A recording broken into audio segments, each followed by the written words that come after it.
టీచర్లకు తెలంగాణ ప్రభుత్వం good news చెప్పింది. ట్రాన్స్ఫర్స్ ప్రమోషన్ల స్కెడ్యూల్ రిలీజ్ చేసింది. దీంతో ఇవాల్టి నుంచి ప్రక్రియ ప్రారంభం కానుంది. రిటైర్మెంట్ కు 3 ఏళ్లలోపు ఉన్న వారికి బదిలీ నుంచి మినహాయింపునిచ్చింది. తెలంగాణలో ఉపాధ్యాయులకు గుడ్ న్యూస్. తెలంగాణలో టీచర్ల బదిలీ పదోన్నతుల షెడ్యూల్. ఇవాల్టి నుంచి బదిలీ పదోన్నతుల ప్రక్రియ ప్రారంభం. తెలంగాణలో ఇవాల్టి నుంచి ఉపాధ్యాయుల బదిలీలు పదోన్నతులకు సంబంధించిన ప్రక్రియ ప్రారంభం కానుంది. ట్రాన్స్ఫర్స్ ప్రమోషన్లకు సంబంధించి విద్యాశాఖ షెడ్యూల్ విడుదల చేసింది. మల్టీజోన్ 2లో హెచ్ఎం ప్రమోషన్, మల్టీజోన్ 1లో స్కూల్ అసిస్టెంట్ ప్రమోషన్తో షెడ్యూల్ మొదలు కానుంది. మల్టీజోన్ 1లో ఇవాల్టి నుంచి ఈ నెల 22 వరకు బదిలీలు పదోన్నతులు కల్పించనున్నారు. మొత్తం 15 రోజుల వ్యవధిలో ప్రక్రియ పూర్తి కానుంది. మల్టీజోన్ 2లో ఇవాల్టి నుంచి 30 వరకు ట్రాన్స్ఫర్స్ ప్రమోషన్ల ప్రక్రియ సాగనుంది. ఇందులో 23 రోజుల్లో పూర్తి ప్రక్రియ జరగనుంది. ఇక పదవీ విరమణకు 3 ఏళ్లలోపు ఉన్న వారికి తప్పనిసరి బదిలీ నుంచి మినహాయింపు ఇచ్చింది ప్రభుత్వం.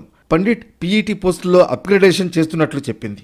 గత ఏడాది ఆగస్టు సెప్టెంబర్ నెలలో పదోన్నతులు బదిలీల ప్రక్రియ చేపట్టారు. అయితే పదోన్నతులకు టెట్ ఉత్తీర్ణత తప్పనిసరని హైకోర్టు తీర్పు ఇవ్వడంతో ఆ ప్రక్రియ ఆగిపోయింది. జీవో నంబర్ 317 వల్ల ఇతర జిల్లాల నుంచి టీచర్లు రావడంతో తమ సీనియారిటీ దెబ్బతిని నష్టపోతున్నామని రంగారెడ్డి జిల్లాకు చెందిన ఉపాధ్యాయులు కోర్టులో పిటిషన్ దాఖలు చేశారు. అప్పటికే 782 మంది పదోన్నతులు పొందారు. స్కూల్ అసిస్టెంట్ల బదిలీలు పూర్తయ్యాయి తప్ప పదోన్నతులు పూర్తి కాలేదు.